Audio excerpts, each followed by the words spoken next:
Today, we are going to go over a video that's going to give us a retirement reality check. More Americans than ever will reach retirement age this year, and according to a new study, they're going to be getting a reality check. Yeah, have they saved enough? And what are the impacts of lingering inflation and the rising cost of living? 7 News anchor Melanie Hastings talked with an expert to get some answers. Yeah, good morning, guys. So this was a study that was done by Fidelity Investments, and a big wake-up call for many retirees is the rising cost of health care. We find that an average individual will need about $165,000 just to cover healthcare costs in retirement. And that I love this point. Many Americans have only saved up about $200,000 in their retirement account, and some have not accumulated anything. So $165,000 just for medical costs. So that's not food, water, shelter. That is $165 out of $200,000. That's $35,000 to do everything else. And that is a scary number. That does not even include long-term care.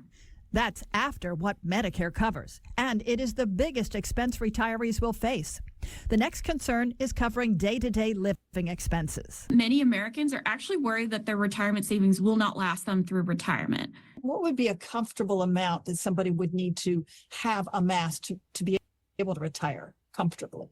That is a difficult number because it's personal to you. I know we've seen figures as high as a couple of million, but it really depends on what your plans are. This is where having a good, solid retirement plan can come into play. You'll want to have a plan that addresses essential expenses that will be covered by guaranteed income sources that keep up with inflation. So think Social Security and annuities. So let me pause here. She says something very important that's going to cover the basic needs that are going to guarantee coverage of those basic needs plus inflation. So the Feds try to keep inflation around 2%, but we see year to year that it could be as high as 4%, 6%, or whatever the number may be. But it's not just a linear, just like the market is not linear year over year. We're talking about averages, and we can't really prepare for averages. We have to prepare for the here and now. So she's actually doing a really great job. We saw a video the other day where they were talking about the cost of living in Hawaii. You need about $2.2 million because of where you're retiring. And we're going over this idea that it's not necessarily how much you have when you retire. I mean, it does play a role, but where you retire is going to play a larger role in how much you need to save for retirement, more than just an arbitrary number. So if you're retiring in Hawaii, you may need $2.2 million. If you're retiring in Oklahoma, as we saw in some of the reports, you'll need about $700,000. So that's a difference of, $1.5 million difference of how much you need to save for retirement. And those people are going to live very similar lives. We call those the basic needs. Now, what those basic needs are, she said before, is going to be a very personal choice. But once again, our taste, somebody says you can't have a wine taste with a beer budget type idea, right? So we cannot overextend what we think that we should have. We shouldn't think about what we should have based in our minds, but basically what can we have based on the real numbers that we have. And that's going to be personal from person to person. Second, you want to make sure that discretionary expenses are covered by savings or investment income. And she recommends not withdrawing more than 5% from your investment account each year. Now, when she talks about discretionary, which means the stuff that you can live without, discretionary are going to be things that are variable. So when you go to the store, you have a discretion of how much food you're actually going to get. It's not a set number like, well, I go to the store, it's going to be $50 every time that I go. Now, your mortgage, that's going to be non-discretionary, meaning your mortgage is going to be that amount every month, month in and month out, with little to no fluctuation.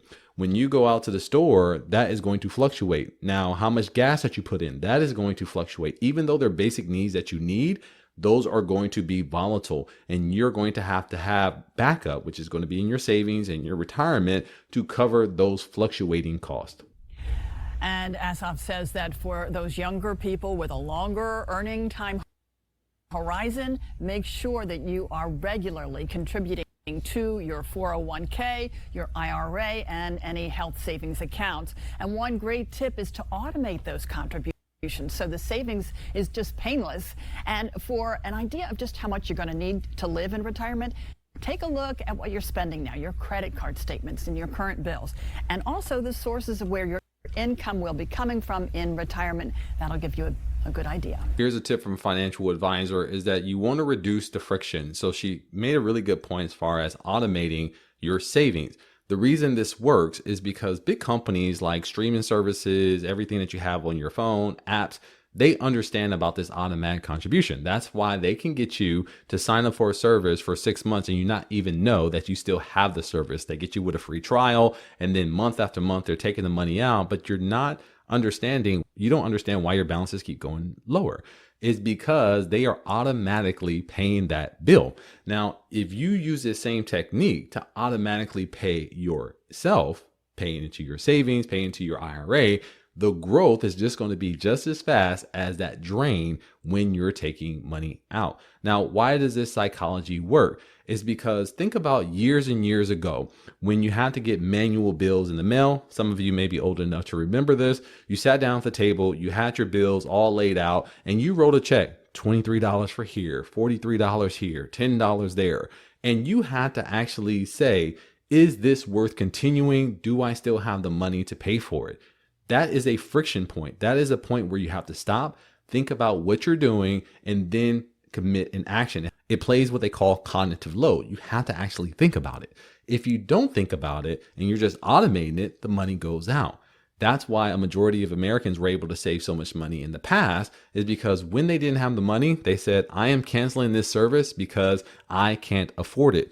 Nowadays, we just go into debt, we put it on our credit card, and it just compounds over and over and over again. So not only are we losing money because we're spending, but we're losing because of all the interest. So if we can do a good evaluation of all these automated bills and then change that mentality. So sometimes it's not what you do, but how you do it. It's the behavior. So the behaviors of setting up automatic payments are great, but we also want to set up automatic payments for ourselves. The key takeaway here, brothers and sisters, is health cost is going to be huge in retirement. So while you're saving for that vacation, for your RV, to pay off your house or to pay off your car, make sure you're saving for health costs so your family doesn't have to pocket that burden and you can actually get the help that you need in retirement as opposed to declining services because you don't have the money. Time and time again, I've heard news stories where people say, don't call the ambulance because I can't afford the bill if they come. That is a sad reality in the world that we live in. So please, let's choose getting health coverage and paying for our health care over picking a new pair of shoes or a new shirt. All right, brothers and sisters, that's it for me. My name is AB Ridgeway, and this has been another Ridgeway Report.